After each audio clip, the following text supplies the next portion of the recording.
गणेश महाराज की जय। अथ श्री संकटनाशन गणेश स्तोत्र। प्रणम्य शिरसा देवं गौरीपुत्रं विनायकं भक्तावासं स्मरे नित्यं आयुष्कामार्थसिद्धये।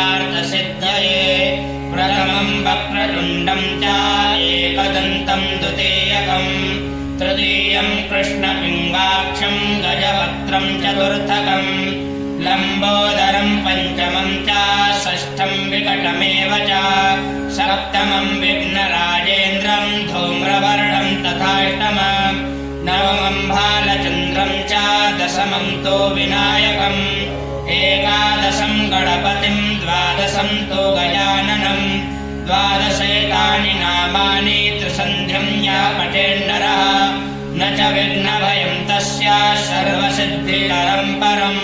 विद्यार्थी लभते विद्यां धनार्थी लभते धनं पुत्रार्थी लभते पुत्रान् मोक्षार्थी लभते गतिं।